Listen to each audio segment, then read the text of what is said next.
Chers invités, je voudrais avant toute chose, à mon nom propre et en celui du Conseil exécutif de l'APB, remercier encore une fois son Excellence, Monsieur le Premier ministre, ministre de l'économie, des finances et du budget, pour sa présence effective, sa disponibilité et son soutien constant au développement du secteur bancaire et financier de Côte d'Ivoire.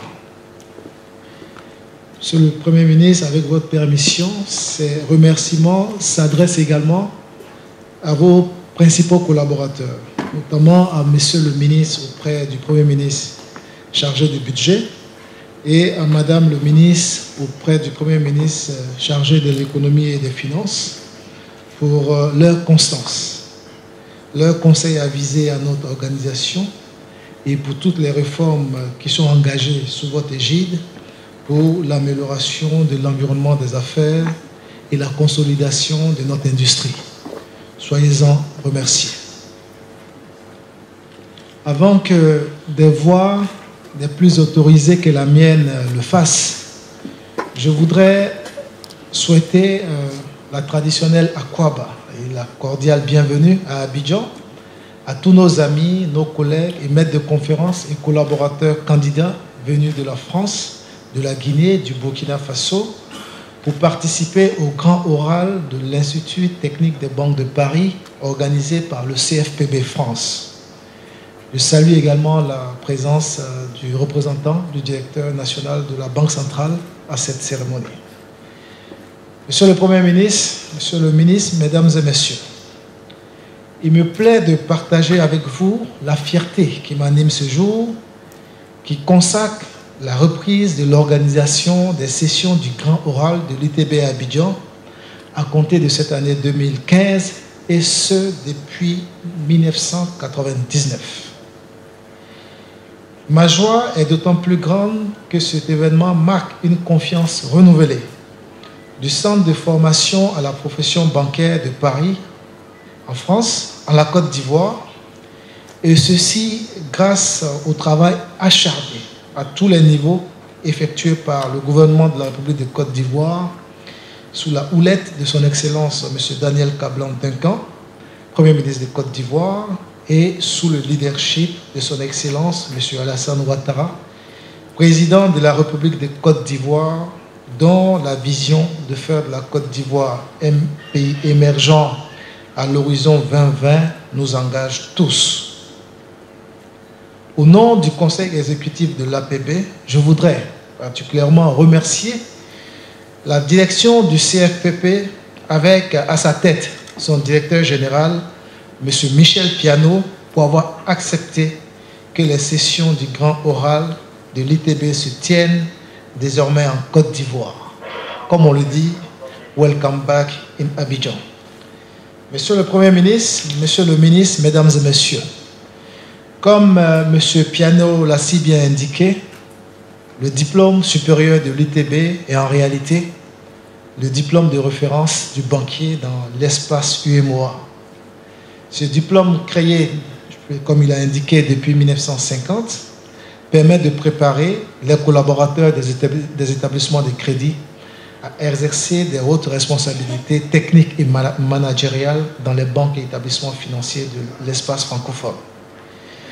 Les jurys sont composés de représentants du CFPB, de maîtres de conférences, de directeurs généraux, de toute personne ressource en fait du secteur bancaire.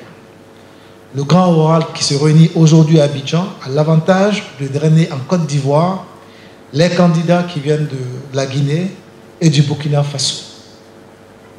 Et le grand oral de ce jour est pour tous nos candidats l'épreuve sommitale du cursus de l'ITB.